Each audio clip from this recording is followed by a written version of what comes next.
Good afternoon, everybody, and welcome to Life as I See It with your hostess, Dina Nierenberg, and an amazing co-hostess of mine, Dr. Olga Silberstein. Welcome to the show. Hello. Hi. It's so great to be here today. Thank you so much for inviting me into your beautiful office. So welcoming. Thank you so much for coming. You're so much fun. As I met you as a patient first time. We had so much fun and we had so many things to talk about. So I'm looking forward to and continuing it. Yeah, thank you so much. Sometimes you'll just, I'm always up and down Ocean Avenue. It's like right here in the heart of Brooklyn, New York. It's right near Brighton. And you get a vibe when you pass by people's offices. And I'm like, one day I've got to stop in on this Dr. Silberstein. I've got to see what's going on here. That's right. I hear great things. You did the right thing. I agree. I've never felt younger looking in my life, but also younger spirited, and I have a big birthday coming up. I'm turning 50 in 2 weeks. I always feel the need to announce my age. But you know what? I feel younger now than I think I did 10 years ago. All right. And nobody can tell that you are approaching this big number. Yeah. It's like I see a lot of people and I assess the people age. So without even trying to flatter, you look great. Thank you. I'll take that 32. 30s, like I'll take it. Beginning 30s. Thank you so much.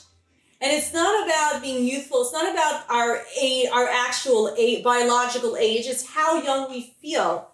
Totally. Yeah. That's totally. Right. So it has to match. Mm-hmm. So it's very often people feel much younger inside, and looking at the mirror, they feel it's. I get a lot of complaints like that. Looking at the mirror, they what they feel inside doesn't match what they see in the mirror. That's why we here aesthetic medicine.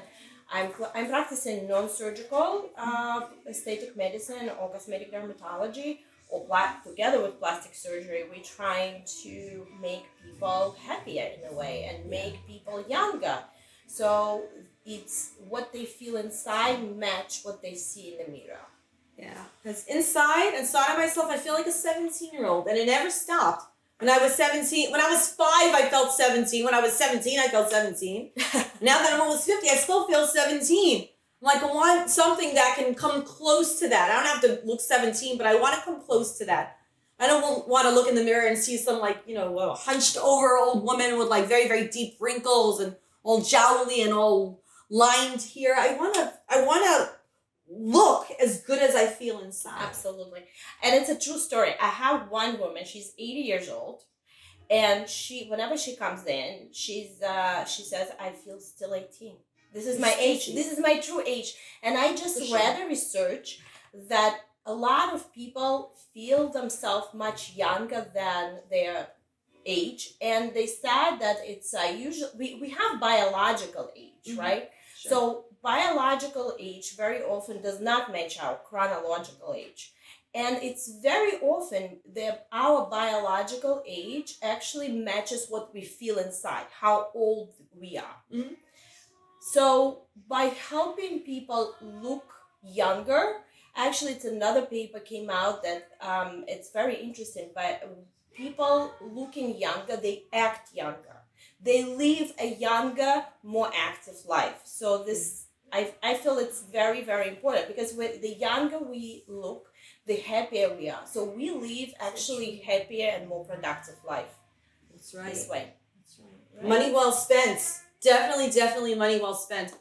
I've always said that I'd so much rather pay to keep my appearance up than to let's say pay $1,000 for a dress. It's like when I was much younger, about 20 years ago, like when I was say 27, 28 years old, I was obsessed with spending my entire paycheck on designer clothes. I would have done that.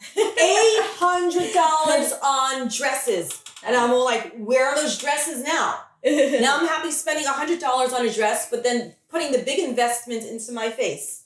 you know, and like, you know, keeping my roots from going gray, you know, little things like this. Well, if you are and you're almost 50 years old, have a 17 years old body, you can. God bless. It's really about that. It's like any dress gonna sit great on you. So that's to keep it's all together. Exercising, eating right, keeping the body. Mm-hmm. And I always say, you know how people say, if I lose weight, what happens to my face? I lose the fat, and they're gonna get wrinkles. But I always say, keep healthy, keep your young body, and we're gonna feel and we're gonna rejuvenate your face. You see, that's what I always suspected.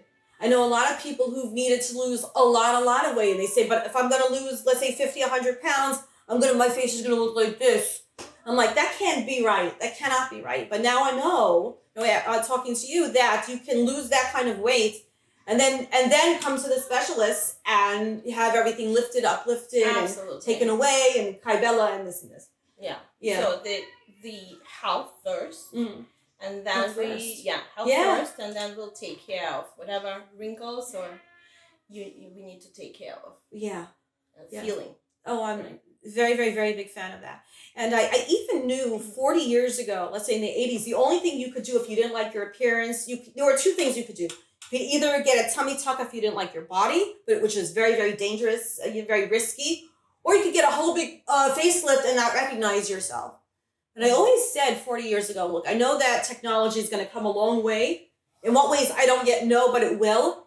And when it's available to me 30, 40 years from now, I know I'm going to take advantage. Because I don't know what's going to be out there. I do not know. You know, maybe they're going to have to fly you up to Mars to get your treatments done. Mm-hmm. And I'll do whatever it's going to take. Because if you have an image of how you like to look, to suddenly not have that image is a scary, scary thing. You know? Yes, aesthetic medicine is young, very, very young. Young, yeah. Very young, and especially the non-surgical part of it. Mm-hmm. I mean, we're doing surgeries, and we advancing every day. We advancing. We learning with new products coming out. We very much into a natural look. I've been always into very natural look. To me, it's better to have another wrinkle than have some unnatural look. Sure. And aesthetic medicine really moving into that direction. We're trying to get rid of all the unnatural, like dark lips or like huge chins and cheeks. It's all going away, hopefully. Yeah. So we have a lot of different tools to keep you natural yet very youthful and rejuvenated. Yeah. I've never quite understood the duck lips. And like you'll see like people who otherwise are very, very well tasted. They look great. Their hair, they're very skinny, they dress beautifully. And then they're up with the duck lips. Like do they actually think that they look gorgeous? What's the story, you know? Yes. So it's very interesting. And like More I said, we're very young. Aesthetic medicine is so young since we've been around for like 20 years or so, comparing to. And so the newest research came out about the perception shift. So making those big lips, adding more and more filler, people don't recognize how unnatural they look. And especially looking at the celebrities. You feel bad for them. Celebrities who does that, and looking at the social media and all the Instagram images on overdone lips, overdone boobs, overdone everything. People starting to think this is normal. So it's a perception shift. They don't see how abnormal or unnatural it looks. Right. And they don't see in themselves. It's a scary thing. And but human eye actually recognizes a very small unnatural thing easily. You don't have to be like professional aesthetic medicine or whatever. But we see it. Regular person can see it well. And it's actually usually not by normal people. So we're trying to stay away of unnatural things. And if something like that happens, person comes in and they want more and more, and we know they already, let's say, look unnatural, and adding more filler will make them even more unnatural. More So like a it's duck. our job to actually say no and say, Yeah. stop here, let's maybe dissolve a little bit. Yeah. Yeah, I that's like very that. important to Yeah. keep them Yeah. looking good and natural, because it actually gives a bad rap to aesthetic medicine. Right, when everybody goes around with the duck lips. So Yeah. one person with the duck lips, with the big lips, Fish lips. scare people away Right. from us. They think if they That's right. come in and they Yeah. do a procedure, it's going to be very unnatural. And right now I have a lot of patients coming in and they saying, the only thing I'm scared of, I don't want to look unnatural. And it's actually, I applaud that. I love that. And I say, sure, this is my goal, for you to look absolutely natural, but more youthful, more rejuvenated. That's right. Yeah. Yeah. Yeah. It's a very, very big misperception that you go into a doctor's office and you wind up like a humongous lips, humongous cheeks that go out like, 3D, 4D, a butt that goes out yay wide. It's like there's very, very common misperceptions, and it just like gives like the whole thing a bad name, unfortunately. It's like it's all about moderation and seeing what looks great on the patients. Exactly. Yeah. Exactly. 100%. And we were saying right before the show began, which is like when some like our greatest talk happens, we were talking about how I feel like I'm a very spiritual person, and I know that I am, and I believe that I was brought down, that we all were brought down to do a mission in life, a task in life, that basically our body is just kind of like a vehicle for our soul. Our bodies take our souls around. And then I'm saying to myself, how is it possible to reconcile this idea that I'm all soul with the fact that I still do care about my appearance? And then it's interesting that when you not only feel younger when you look younger, that means that you're more capable of doing more and more stuff, but you also feel like, wow, like I have so much to go. I have so much still to do with my life, You could be 95, love how you look, and say, well, I'm not done yet. I know I'm 95, but I'm not done, Absolutely. I think it's all interconnected. It's 100%. You have to be happy to bring happiness in life. So true. Right? So to be so happy, you have to love yourself. You have to love everything about yourself. That's right. So, and your appearance, it's part of yourself, right? That's right. Especially if you have a look that you're used to having. Why should you say be 60, 70 years old and say, oh, I don't like how I look. I feel like I look old. I have my grandmother, she passed away last year. She was 96 years old. And 2 years before that, when she was 94 and my daughter was getting married, she had a lot of raised... Her daughter's getting married. I didn't know that. You have a married daughter. Wow. 3 out of 4 of my kids are married now. Oh my God. My oldest is 28. I was just learning about this woman too, so I'm like, wow. My kids are 28, 25, 23. They're all married, and Tessa was at the wedding. Wow. And the baby is 16. Wow. My baby Esther is 16. And yeah, so you find yourself amazing. Thank you so much. So you find yourself wondering, like, how do you even get to this point? But with my grandmother, she was 94 at the time of my daughter's wedding, and she's like, Dina, I believe I'm a beautiful woman, and she was, and she wasn't vain, and she wasn't arrogant, but she was, objectively speaking, a truly beautiful woman. She said, Dina, there's things about me I really don't like, and I'm going to show you what. I have these raised brown age spots. They're like, even like the great grandkids are noticing, and they're like, oh my, you look so gorgeous, but what about those? They're so ugly. So basically, I bought my Oma to this dermatologist who basically took out a jar and removed every single brown age spot. And to the point where, like, just doing that for 1 hour at my daughter's wedding, she looked 20 years younger. And she felt so much better for her remaining years. And she lived 2 years after that. She said those were some of the happiest years of her life. She loved looking in the mirror and seeing this youthful appearance, and just enjoyed it so much. She loved wearing makeup again. She loved getting dressed up again. Loved talking to people again. Excellent. Yeah. Yeah. Truly, truly great that she was able to live such a long and productive life. Yes, she did, and she did, and she Yeah. did. Yeah. So, yeah. Thank God. Thank God. Yeah. Yeah. Yeah. She'd been through a lot, and then she went, and she moved ahead, made a life for herself, for her husband, for her daughters, for all of us. You know, I think she. I don't even remember how many great grandkids she has, but Wow. it's upwards of 60. Whoa. That we're talking about the greats now, the great grandkids. Oh wow. From 2 daughters, Crazy. 10 grandkids to above 60 great grandkids, and you can imagine now how many great grandkids. Excellent. It's like, wow. Big family. Yeah. Thank God. Definitely something to be happy about in life. Very accomplished life that she lived, and she was one who always cared about her appearance, but not to the point where she couldn't go to work or do volunteer work or do anything for anybody else. But she so loved her appearance that it made her so happy. She was able to do more and more for other people. That's what it's all about.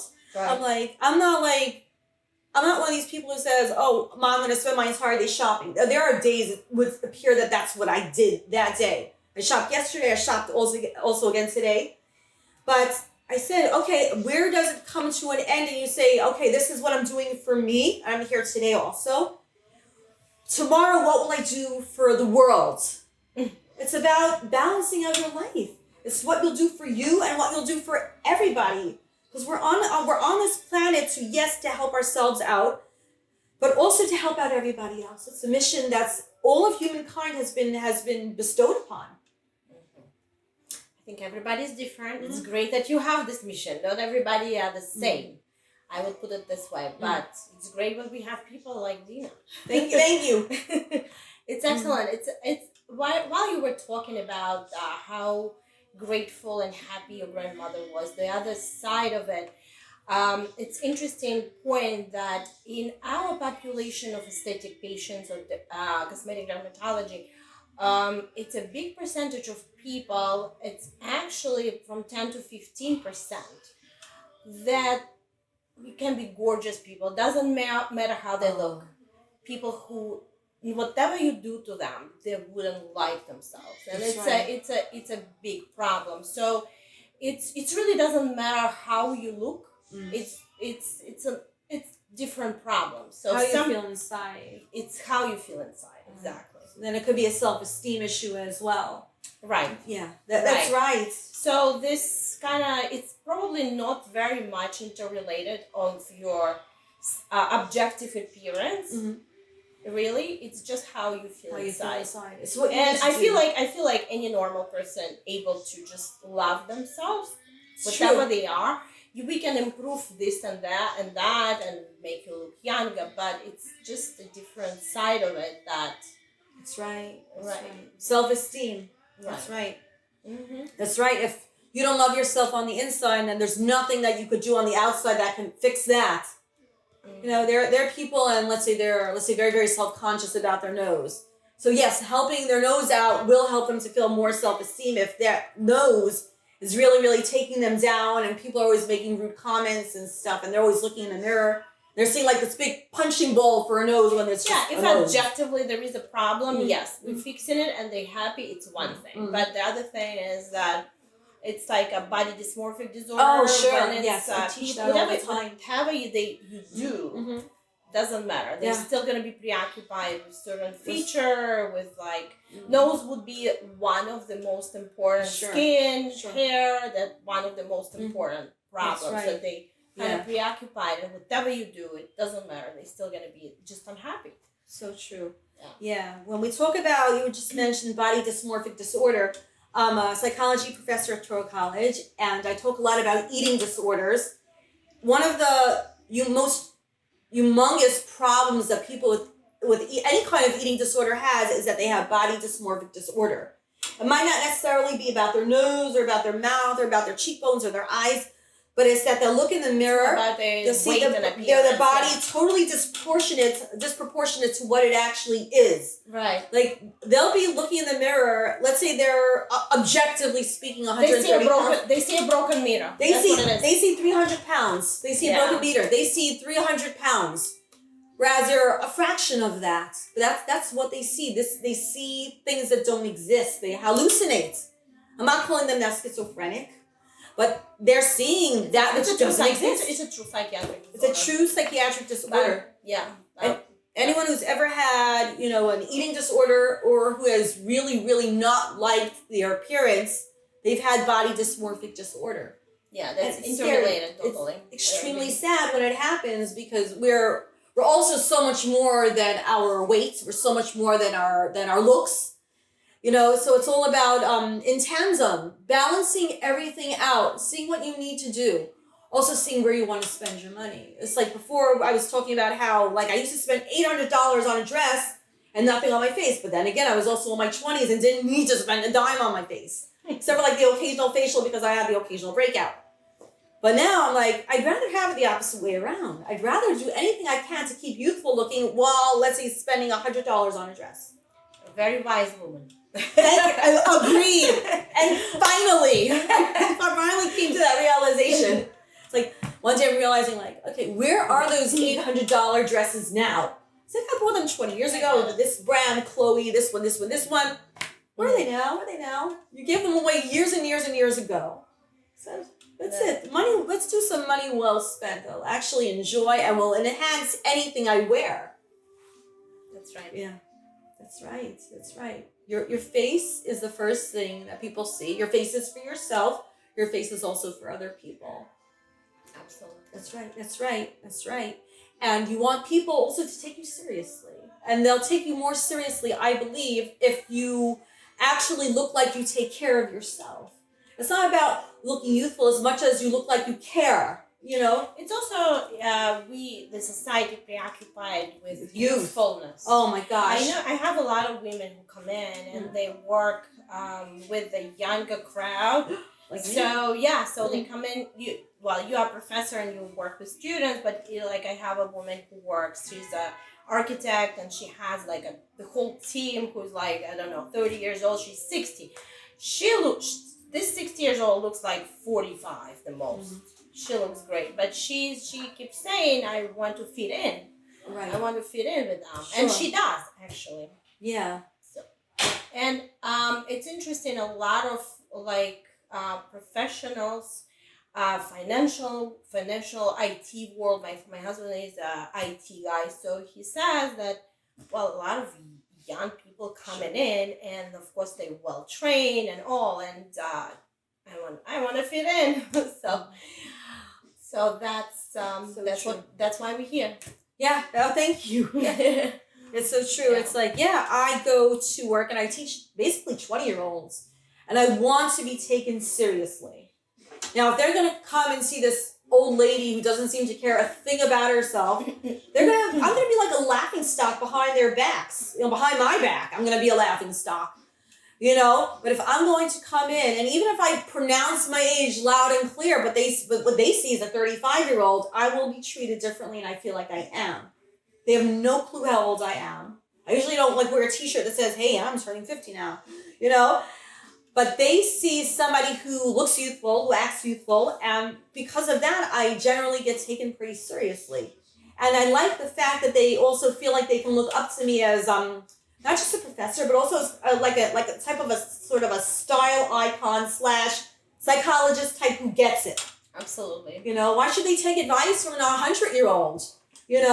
That's right. They talk to me and they kind of feel like I'm like their young mommy. And that's when they're loving, asking me for advice. Sometimes telling me their sob stories, which I have to kind of listen to, and then later on I'll pray that I'll just get it out of my head, because some of their stories are okay, a little too much. You told me more than I wanted to hear, but I'm your loyal and loving professor, so I can take it. I see, of course, yeah. It's uncool to be not well kept, and this is to be well kept. Right. This is what it means to be at this age. You can't stop. If you can take care of those lines and wrinkles, it's like dyeing your hair in a way. It's the same thing. Why should I let myself get all gray? I don't think not. That's right. And I feel like if I didn't do anything right now, I'd be good at least 50% would be gray by now, you know? I was discussing this today with my friend. She's like, no, you're turning 50. You can't be all gray. I'm like, oh, you would not know. You would not know. You know, I would have to let it all grow out for you to see if I'm all gray or not, you know?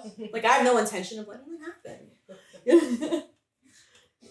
right. Yeah, it's so true. It's like, when you think about yourself, like you're so vibrant, you know, and you could be vibrant your entire life, and that's how it should be. You shouldn't just like get older and say, oh, because I'm an old lady now, I don't have to do anything or contribute to society anymore. I could just stay home, read books, and watch TV and nap all day. You know, that's boring. Yeah. Plus, napping all day long is also the key to dementia starting early. I keep on reading that. Yeah, I saw that. Yeah. Too much sleep is not good. Too much sleep is not good Too for you. little is not good. Like everything, it has to be balanced. The balance, right? Yeah. We always have to be in balance, and that's how life goes. It's like, you know, everybody keeps on asking me, how do you plan on celebrating your birthday? It's, well, yeah, there's the things that you expect to do. You expect to get to go to the spa. You expect to get to go out to dinner. You expect to go on a shopping spree. What else do you want? It's like, this is what you do every birthday. What else do you want? I say, I just want to do something that's extremely, extremely youthful. Like, I want to go zip lining. You know? Woo! I was about to say, did you I want to do that. Try the parachute down? Yeah, I want to parachute down. I want to go to a trampoline park. It's like there's no age limit on going to the trampoline park. I want to go to trampoline park. It's like, and I'll take and treat anybody who wants to go with me. This woman is unstoppable. Are you ready for the trampoline park? Yeah. Okay, cool. Yeah, that sounds good. Invite me to your party. Yeah. I mean, yeah. It's incredible. I mean, Tesla's gone on the trapeze, you know, in the city, in Battery Park City. Now, I admire people who do, and every time that I drive past, I see people who do. I'm like, what's to keep me from doing that? You're hanging on to the swing, and then you have to do this tumble in the air and have your partner catch you. And it's like, it's incredible. The worst thing that can happen to you is that maybe I'll pass on that. You embarrass yourself by you falling on like a trampoline. That's the worst thing that'll happen, you know. But I've always said, once I've done that, I know I'm unstoppable. But yeah, I believe we are unstoppable. There's nothing to keep you from doing every little thing that you want to do in life. I started last Sunday night. I always wanted to teach women and teenagers like a yoga relaxation class. I've always wanted to do it especially on Sunday night before your week begins. To be able to do you teach yoga too? And I do, yes. And I need to talk to you. I need to talk to you about this unstoppable thing. It's an interesting thing. I don't know how it fits here, but my friend just told me about her son, and you know how youthful and again, everything should be in balance. So youthful and unstoppable, it's great, but there is a limit. Sometimes. I know, right? So I have, like, my friend, she told me about her son. He went to some, I don't know, Uruguay, some Latin America, remote country by himself. So he went on a kayak to it at night to meet the sunrise. Wow. All by himself. And of course he's unstoppable. He can do anything. So he didn't wear his vest. Oh God. So he tried to get something, and his kayak turned it gosh. In the middle of the night, like nowhere, all alone. Oh my and you know how kayak, he catches the air, so it like plumped on the water, and he spent half an hour trying to like turn it around. He could not, so he had to swim back. Whoa! 3 hours he was swimming back. Oh, thank God he's still alive to talk about it. Exactly, but he has a terrible flashbacks. Like he like post-traumatic stress disorder. So he like wakes up in the middle of the night, and this is one thing, he can kind of take care of that. But he started having like pains, like psychosomatic pains. Or what, like a carpal tunnel thing? Yeah, something like that. So and it's so yoga and relaxation might be like really helpful. It could really be that. Yeah. It's So she asked me to find someone. I think you're the perfect person. Maybe I don't know if you work with patients or you just work with. I just students. work like in big classes, big classes and students, mostly like a professor. For teaching exactly. Yeah. But maybe you can advise somebody. I could. Maybe I could. I think it's Maybe great. I I know actually found somebody. somebody like a combination psychologist and yoga instructor because yoga and meditation is a great way to kind of. Yeah. I do a Get rid of lot of meditation. At the same time, we mostly do a lot of relaxation, do a lot of EFT. And it's incredible where you get to state affirmations while tapping into acupressure points and reaching that subconscious and rechanging how your mind thinks. I think that your French child would really, really, really benefit from EFT. I absolutely gotta say that. Yeah, we have got to do another show together. I mean, that's it. We're like on a total cliffhanger here. So, ladies, wow. So, ladies and gentlemen, I am Dina Nierenberg, your hostess with Life as I See It with my friend Olga Silverstein, Dr. Olga Silverstein. Thank you so much for being on the show today. Thank you so much for inviting me. It was great. My pleasure. Anytime. To be continued. Mwah.